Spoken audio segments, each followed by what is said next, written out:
listening to Something Cheeky, a collection of podcasts where two sisters discuss TV, books, and movies with just enough irreverence and far too many pop culture references. Welcome to Something Cheeky, the Gentleman Bastards edition, where we discuss the Lies of Locke Lamora, book 1 of the series by Scott Lynch. I'm Nikki. I'm Rosanna. Today we're covering the 9th interlude, the Schoolmaster of Roses. In this chapter, Jean meets his first love and her wicked sister. So today we're recording together in the same room. It's so exciting. It is. Yep. We are on vacation at the Oregon coast where it's rainy, windy, and wonderful. It is. And we love it. We do. Lots of soup and hot sandwiches and tea and numb feet. But yeah. Numb feet from wading in the 20-degree water. It's great. I love it. So, Rosanna, what's your revelation from this interlude? Well, as I have had before, I have a minor revelation and a major revelation. I'm surprised because this chapter is like a page and a half long. This was really short. Yeah. The minor one is that Barsavi was a teacher at the Theron Collegium. Oh. We knew he went there, but not that I didn't know he was a teacher. Yeah. I thought that was an interesting tidbit. Yeah. How old is this guy? He's about Father Chains' age. That would put him at almost 70. I was thinking he was like in his 50s, but I guess if his kids are in their 20s, I mean, that makes sense that he's older, but I didn't imagine Am I thinking he's older than he... No, he must be about... Because Chains was 50 when the boys were young. Yeah, So that actually puts him close to the same age as Donna Vorcenza. I wonder if there's some... Because Father Chains apparently knew very important people. I mean, we found out why, because of his history in the military, but I don't know. Interesting. I mean, just because they're the same age doesn't mean they actually know each it's other. A small town. Still, seems like everybody would know everybody. Yeah. So anyway, I actually kind of would love if the spider knew who Father Chains was really. Yes. That would be great, and I imagine that'd be right up her alley. Yeah. Oh, definitely. But not really important enough to do anything about. Right. Just to be amused by. Yeah. And so my major revelation is, of course, how Jean found his weapon of choice, the Wicked Sisters, his hatchets, which he took to very quickly and never looked back. I was writing my intro and wrote Twisted Sisters at first. And I'm like, that doesn't sound right. I don't think it's that. Wicked. I only ever listen to Twisted Sister once a year. When Ed and I drive to Pendleton for Christmas, we play the Twisted Sister Christmas album. Oh, gosh. Which is hilarious. That sounds awful. You do the 12 Days of Christmas, but it's like 5 scully rings. Oh my gosh, Nikki. Black mascaras and leather pants and for Pete's sake, that's hairspray. It sounds awful, but also kind of like I feel like I should listen to it. You should, because you'll know all the words to all the songs except for that one. But you get to sing them like you're in a hairband, and it's great. Yes. Yeah, I love hairbands. Okay. What's your favorite quote? The quote I picked is not a quote by a character. It's just from the text of the book. The hatchet sunk home, blade flat on, in the woundman's head, where it held fast in the layers of leather without so much as a quiver. He just chucked it, and it stuck, and he was like, that's my weapon. I just like that so much that he was good at it from literally the first time he put his hands on those hatchets. I love that. That was exciting. Yeah. It always makes me when I read it, I was thinking of just affinity for things. Yeah. And how so many magical movies have that sort of scene. That's true. Like the wands in Harry Potter. This is if Maranzalla was Ollivander. He picked up the hatchets and the light came down from the heavens and lit them up. Maybe the Wicked Sisters have a unicorn feather core that match the core of a pommel of a sword. No, let's just say just have... No, let me go with it. Okay. That his archenemy that we have not yet met. What is Jean's? Should it be? Right now, Bondsmage is running for it. Oh, he's mad at him. Oh, yeah. Yeah. Especially after the Echo Hole scene. Yes! I mean, what if Where are we with that? What if Locke doesn't make it? What is Jean gonna do? He's gonna kill people! would he go after the Bonds Mage? Undoubtedly. But if he kills them, he is hunted by the rest of them. I don't know if that would stop him. Yeah. He might even think that's worth it. Because, the thieves, as we've seen, not just this family of thieves, but also thieves in general, they value each other so much that they take steps if one of them is taken out for revenge, for respect, for, that kind of thing. So he might decide, I'm going to go after him and it's his brother. No honor like honor thieves. That's a statement. That's a saying. It might actually be used in the opposite of how I mean it. But that's true. But I still like it. So there wasn't much action in this chapter. We had Jean sparring with Maranzalla in the rain with the water an inch deep, which, of course, I tweeted this the other day.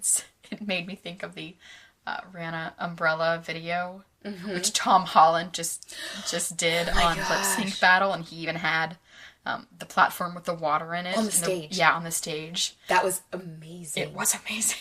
Okay, listeners, if you have not watched this video, look it up. Nikki posted the link. It's on YouTube. It's amazing. He's amazing. He's an amazing dancer. Also hilarious. And Full drag.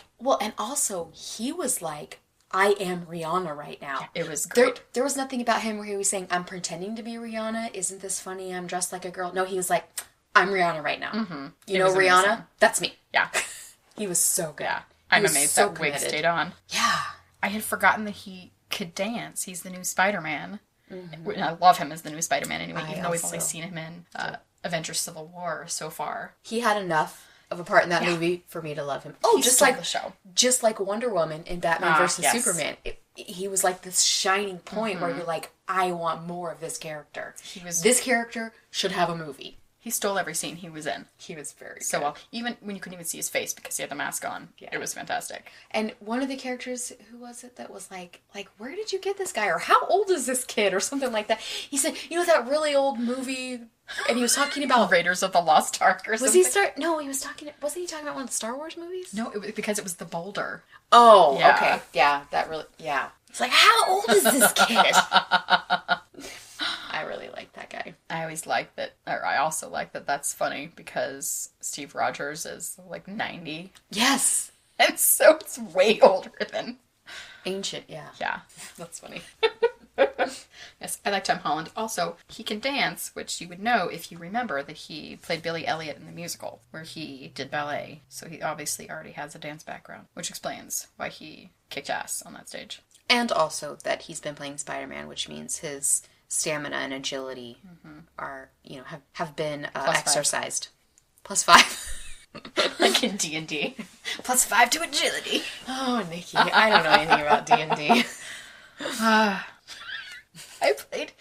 I played D&D a little bit in high school because at one point I dated a guy who had some guys that played D&D. And of course I was the only girl. What a surprise. But we realized that my name Nicole, which is spelled with a K instead of a C, listeners, spelled backwards, sounds like an elf's name. It's Elokin. It's basically an elfin name. So of course I had to be an elf. And that was awesome. But do you want to guess what I would be if we used my backwards name? I'll give you a hint. It's giant and extinct. Anasaur. You're a good dinosaur. I'll be a cute little dinosaur with, feathers. You'd be a compy. Ones from Jurassic Park, the little teeny ones that you got enough of them together and they would just take you down like piranhas. I mean, I'm not... That's a not good look like on your that. Face. So the team player. So the thing about this interlude being very short, I think the point of interludes is for us to see something that happened in the past that is going to or is affecting the present. And I'm hoping it means that these hatchets are going to save Locke from this horse pee barrel. That's true, because he does have them under his vest. He does. And maybe he can use them. And why else would we know, why else would we get this little piece of history about how he's so good with them unless we're about to see him be very good with them? There's actually another reason you'll find out when we get to the chapter titles at the end of this episode. Okay. You'll see another reason for this chapter. Because otherwise it would have been kind of a throwaway of just here's a little backstory on why he has a specific weapon. But I like the idea that it could be useful in that way. We'll get to that in just a few minutes. Okay. Jean is learning how to hit specific places to kill. up under the ribs and tickle the heart with the blade. Just a little. Just to puncture it. He tries different weapons, like the bailiff slash, which is a chain wrapped in leather, which sounds so biker. Yes. I cannot imagine Gene is any sort of biker dude. No. Current times. That'd be weird. And the thieves' teeth, which are the two different blades, you can also use to get people with on both sides. We learn about teeth lessons, which is the slitting someone's throat and throwing them to these sharks, basically. But it's something that the Kappa, they're not really sure if the Kappa knows that they're called that, but that's what the thieves, the right people call them. And Gene picks up the hatchets and immediately loves the feel of them in his hand. They just feel right, and he's super comfortable with them. It's very obvious. Even Maranzalla comments, it seems like he's very comfortable with them, and he can fight and even just throw them. Because it's not like he's been learning how to use a sword. I doubt he's been taught how to throw a blade, but he can throw these things. He likes the weight and just on a whim backs up, and chucks it. Yeah. I was just waiting for it to hit the wrong thing and bounce off and fly off the side of the tower. Bye. Or hit the glass wall and just crack down the middle of it. Gene is just the first roses. person. Oh man. So that's basically the whole thing, but I had some questions for you. Okay. Do you think Gene, since we're learning about his how dangerous he can be, even though he is a little teddy bear inside, love that. Do you think he's actually ever killed anyone as an adult? Because we know as part of their cons, they haven't that we know of, according to the spider. Right. And before that, Chains seemed to avoid that sort of thing also. Right. So all I can imagine is street fights or things like that. But I wonder, have any of the boys, besides Locke, inadvertently killed anyone? I think if he ever has killed someone, it's only been in self-defense or defense of the other gentleman bastards. But I think that he has probably tried really hard not to, because I think that would be hard on him. Yeah. To take a life unless he absolutely had to. But I wouldn't be surprised if none of them had actually ever killed anybody directly. You know, obviously there's been some indirect deaths. Somehow I imagine the Sansa twins have gotten themselves into situations where they had to kill or be killed because they are their little mouths cheats. Probably have gotten them into those situations. Or their parts that they share with ladies in certain situations.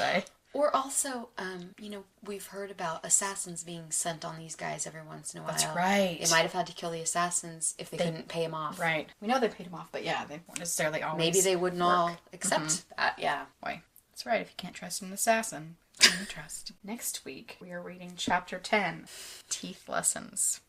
Okay. So listeners, you can't see, but the look on Rosanna's face is like, come on.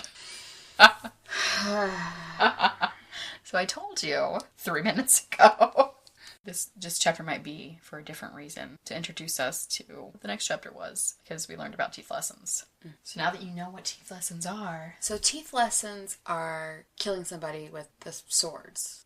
No, it was when the Kappa takes someone in, when someone does something that is unforgivable, goes in and kills them and throws them to the sharks. Oh, and throws them to the sharks. Yeah, and those are the teeth. Though I'm not sure he always kills them first, as we have seen. Right. So somebody's going in with the sharks. Who's getting a teeth lesson? I don't know. Your eyes are... I am searching my brain. Okay, so let's go through our cast of characters. Well, I mean, I think it could be Kappa Barsavi himself. Getting a teeth lesson from someone else? From whom? From Gene or the Grey King or... none of these people are friends. No. It could... any of them could turn on another. What Gene might like to do is him being the one giving the lesson to the Bonds Mage, the Falconer. I wonder if you can do magic in water. Maybe Barsavi is going to figure out the whole Grey King, unravel the story, and chuck him in the water. Okay. Who else do we have? We've got Sansa twins and Bug and Jean. The Sansa twins and Bug and Jean and Locke are not going to be eaten by a shark. I'm just saying that is not going to happen right now because I don't want it to happen. If I say it, it must be true. I'm not willing to even let it be a possibility. So that leaves us Barsavi and the Sons, I suppose. And the Grey King and the Bonds Mage. And the only other people we know are the Salvaras and and Vorchenza. We don't really have any other named characters. Right. The Duke, I guess, but we don't know who he is. Duke's just going to show up and get pitched overboard to the sharks. It's my turn.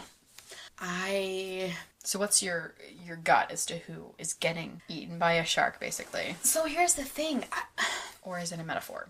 I We often go literal with these titles, I've That's seen, true. but not always. I sort of lean towards maybe Barsavi figuring things out and it being the Grey King that somehow gets chucked in. But I also don't want that to be true, because I think the Grey King is a really interesting character, especially as, what do you call the person against the A other? foil, too. Yes, he's a very good foil to Locke. I think that intellectually, they're well matched. They are Sherlock and Moriarty, basically. Yes. And I'd like to see more of that. So I don't want him to get chucked in. And even though the Falconer totally bailed on Locke and he ended up in the water, we don't know what happened with that whole situation. I actually like him too. You just don't want him to die because he's Tom Hiddleston in your head. I mean, you love Tom Hiddleston. That's a fair assessment. I just you can't kill Loki. Right. Because then he won't be around. So, and Barsavi, I feel bad for not minding if he's the one that dies. But also, I mean, I don't want any of the Gentleman Bastards to die. Yeah. So, let's just say it's some unnamed person that got found committing a crime. Do you think that's likely? Don't. You're just going to hope it's true. Yes. So the next interlude is called The Tale of the Old Handball Players. Stop shaking your head. What do you think? I know, I have no idea. Handball players? I know. The old tale of the handle? The tale of the old handball players. Just picturing the old men in the plaid pants in Brooklyn, like playing handball off the side of the woods. That is literally exactly what I'd imagine. Except they weren't in Brooklyn. They were in a country club. But yes, pretty much. Okay. Yeah. That's really the only time I've ever heard of handball is in movies. Why is that I understand the point. No racket, no bat. Is it like racquetball without a racket? Isn't that just catch? I don't know. You have to use the wall. Okay. It doesn't sound very exciting. I have no idea what that interlude could be about, and honestly, it doesn't sound very interesting. Sorry, it just doesn't. I'm sorry. My first thought, because I don't remember what this interlude is about at this point, is maybe it's old handball players, like somebody else that's teaching a skill to the boys. I guess. Maybe they're learning handball to fit in with the old men. I mean, it still doesn't sound very interesting. Yeah. So any predictions about the rest of the book? Because we're more than halfway through now. We have 3 chapters left. Well, the spider's on to Locke. Mm-hmm. The Grey King is all over Locke. It's just a matter of time before Barsavi starts to get some indication that Locke is not just what he seems. And we don't know if Locke's alive. I wish he'd stop saying. Okay. Makes you angry. It does. I mean, the only thing I can see is these guys trying to get out of town, but they can't. Mm-hmm.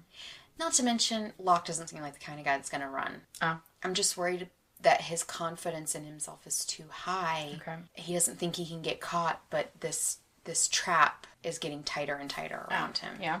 Those are just by extension, the rest of the... Those are just points that I'm making about what's actually happened, and I'm trying to make it sound like a prediction. I have no idea what's going to happen. But there are more books, so somebody's going to survive. Bug starts a new chapter of Gentleman Bastards.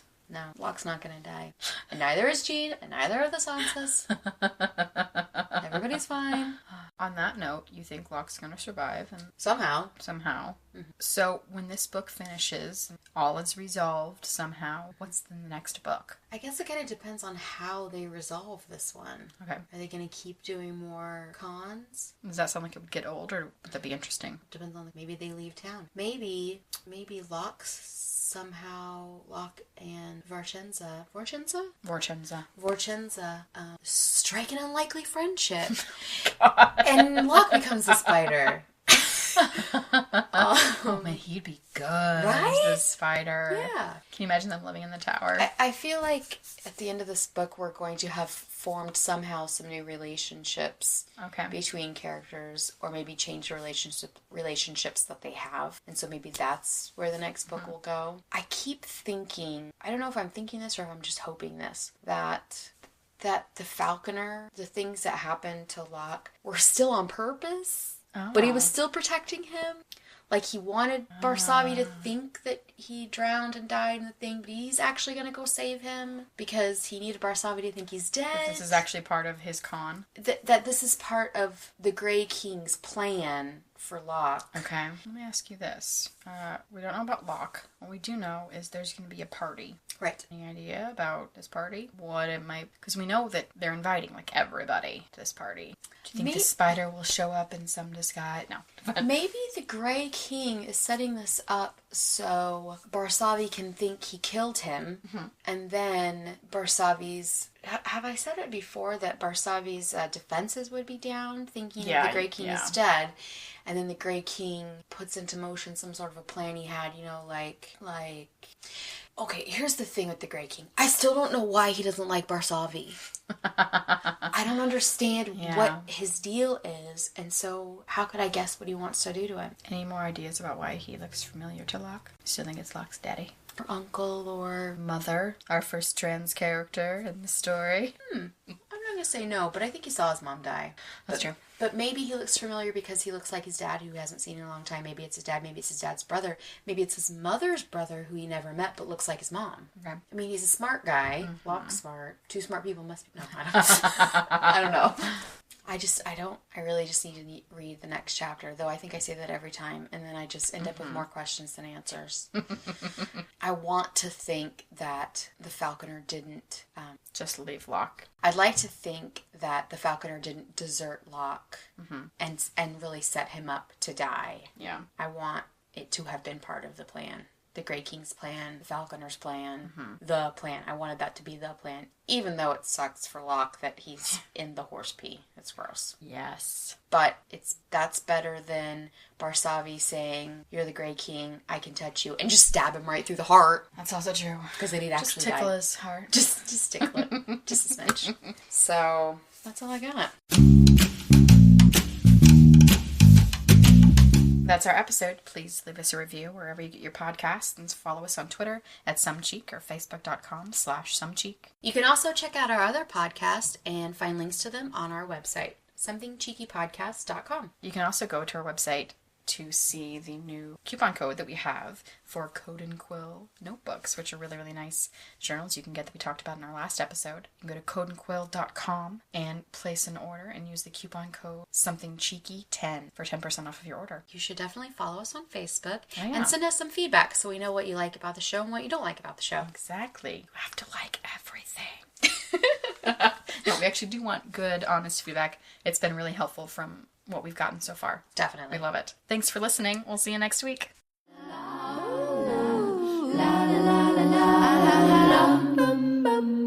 Dig-a-da-dum, dig-a-da-da-da-dum.